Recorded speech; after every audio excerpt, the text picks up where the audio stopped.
TDP అధినేత చంద్రబాబుపై fire అయ్యారు పొన్నూరు వైసీపీ ఎమ్మెల్యే అభ్యర్థి అంబటి మురళి. ఆంధ్రప్రదేశ్లో 2019 నుంచి అమలవుతోన్న పథకాలను అడ్డుకోవడం టీడీపీ చేస్తోన్న కుట్ర అని ఆరోపించారు. పథకాలను ఆపేస్తే ప్రజలు జగన్కు ఓటు వెయ్యరని చంద్రబాబు అనుకుంటున్నారని, ఎవరెన్ని కుట్రలు చేసినా ఎన్నికల్లో గెలిచేది వైసీపీనే అంటూ ధీమా వ్యక్తం చేశారు. జూన్ 4 తర్వాత పథకాలు యథావిధిగా అందుతాయన్నారు.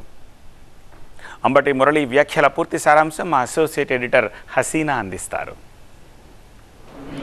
గత 5 సంవత్సరాలుగా గవర్నమెంట్ ఇస్తున్న పథకాలను ఈసీ నో చెప్పడంతో వైఎస్ఆర్సీపీ నేతలంతా కూడా తీవ్రంగా ఆరోపణ చేస్తున్నారు. ఇదంతా కూడా ప్రతిపక్షం టీడీపీ అలాగే కూటమి చేస్తున్న కుట్ర అని, పేద ప్రజలకి అందాల్సిన సహాయం టైంకి అందకపోతే వాళ్ళు ఎంత ఇబ్బందులు పడతారో అందరికీ తెలుసని, అయితే ఇదంతా టీడీపీ చేస్తున్న కుట్ర, ఎన్నికల కోసం టీడీపీ ఏదైనా చేస్తుందని చెప్పి అంటున్నారు. ప్రస్తుతం మనతో ఈ అంశం మీద మాట్లాడడానికి అంబటి మురళి గారు ఉన్నారు. సరే, ఇప్పుడు ఏదైతే ఈ పథకాలకు సంబంధించి జరుగుతున్న మొత్తం డ్రామా ఉంది, దీనిపై మీరేమంటారు? ఈ చంద్రబాబు నాయుడు గారు పోయి ఎన్నికల కమిషన్ వారికి ఈ పథకాలు ఆపండి అన్నారు. ఎన్నికల కమిషన్ వారు ఏంటంటే బేసిక్గా ఏదొచ్చినా కూడా ఒక నెల ఆపితే ఏం పోతుందని వాళ్ళు అనుకుంటారు. ప్రజాపాలన పట్ల వాళ్ళకి అంత ప్రయారిటీ కాదు. ఇప్పుడు ఎన్నికలు సక్రమంగా నడపాలి, పద్ధతిగా నడపాలి అనే దాని మీద దృష్టి కేంద్రీకరిస్తారు. ఆ అధికారులు కేవలం ఎన్నికల కోసమే నియమించబడినటువంటి అధికారులు. ఇవి యాక్చువల్గా ఆపడానికి వీళ్ళు. చంద్రబాబు నాయుడు గారి కుట్ర ఏంటంటే ఇది ఆపితే వైసీపీకి ప్రేమించే ప్రజానీకం, పేద ప్రజానీకం అంతా ఈ నెల పథకం లేదు కదా జగన్మోహన్ రెడ్డి గారు తమకేస్తారని 100కి 100 గ్రామాల్లో ప్రజలు నేను వెళ్ళినప్పుడు ప్రచారంలో చెబుతూ ఉన్నారు. చంద్రబాబు నాయుడు ఈ నెల ఆపించాడండి. ఏంటి పరిస్థితి అంటే జూన్ 4వ తారీఖున జగన్మోహన్ రెడ్డి గారి సంక్షేమ ప్రభుత్వం పునఃప్రతిష్ఠ జరిగిన తర్వాత తిరిగి అద్దనా పైసలతో సహా బాకీ తీర్చే కార్యక్రమం ఉంటుంది. ఈ పథకాలు వస్తాయని నేను చెప్తున్నా. నేనేదో వాలంటీర్లు మీటింగ్ పెట్టానని తెలుగుదేశం వారు కంప్లైంట్ చేసి 111 మందిని సస్పెండ్ చేయించారు. తర్వాత వైఎస్ఆర్ కాంగ్రెస్ పార్టీ కూడా వాలంటీర్లని రాజీనామా చేసేసుకుని పార్టీకి పనిచేయని అనగా అందరూ రాజీనామాలు చేసి రాష్ట్ర వ్యాప్తంగా పోయారు. బూమ్రాంగ్ అయిపోయింది. మళ్ళీ వీళ్ళు పోయి హైకోర్టుకు పోయి వాళ్ళ రాజీనామాలు ఆమోదించడానికి వీళ్ళు ఏదంటే ఉంచాలంట. ఉంచితేనేమో వైఎస్ఆర్ కాంగ్రెస్ పార్టీకి పనిచేస్తారంట. వాళ్ళు ఉద్యోగాలు వదిలేసి వీళ్ళదేం పోయిందండి. అందువల్ల వాళ్ళు ఏం చేస్తున్నారో ఏం చేయకపోతున్నారో చంద్రబాబు నాయుడుకి ఒక క్లారిటీ లేదు. అలాగే భూములు లాక్కుంటారు. జగన్ గారు ల్యాండ్ టైటిలింగ్ యాక్ట్కి సంబంధించి కూడా చాలా దుష్ప్రచారం జరుగుతుంది. మేడం, భూములు లాక్కునే మాట వాస్తవం. ఎక్కడి నుంచి అంటే ఈ బూర్జువాలు ఉన్నారు చూసారా, బూర్జువాలు, భూస్వాములు, లేకపోతే స్విచ్ ఛాలెంజ్ కింద 20,000 30,000 ఎకరాలు ప్రభుత్వం సేకరించి చంద్రబాబు నాయుడు ప్రభుత్వం వారి క్వార్టరీ అంతా పంచుకుంది. అలాంటి భూములు అయితే లాక్కుంటారు.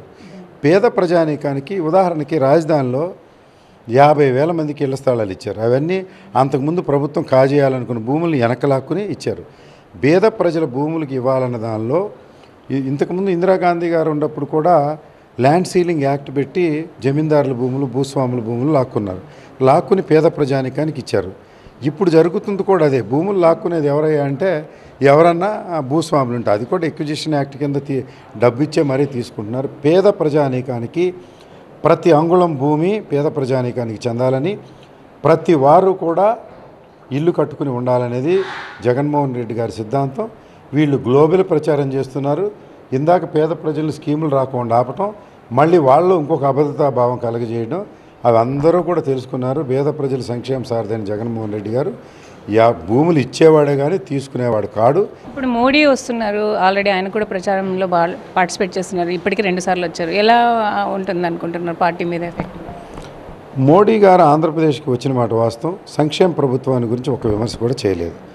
ఎందుకంటే ఈ సంక్షేమ ప్రభుత్వం జగన్మోహన్ రెడ్డి గారు చేస్తున్నటువంటి విధానాలు వారికి కూడా పేద ప్రజానీకాన్ని మంచి చేస్తున్నారని నమ్మినట్టుగా నాకు అనిపిస్తూ ఉంది.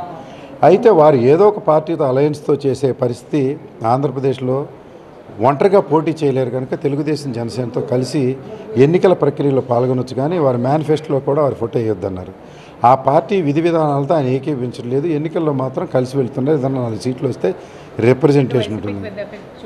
0 ఎఫెక్ట్ అండి. అసలు వైసీపీకి మోడీ గారు ఎఫెక్ట్ ఏమీ లేదు. సో ఇది ఖచ్చితంగా జూన్ 4న మళ్ళీ తిరిగి వైఎస్ఆర్సీపీ ప్రభుత్వం వస్తుంది. మళ్ళీ ప్రభుత్వం ఏదైతే పథకాలు చేపట్టిందో ఆ పథకాలన్నీ కూడా పేద ప్రజలకి అందేలాగా మళ్ళీ ప్రభుత్వం చూసుకుంటుందని చెప్పి అంబటి మురళి అంటున్నారు. కెమెరా పర్సన్ నాగరాజ్తో హసీనా, టీవీ 9 గుంటూరు.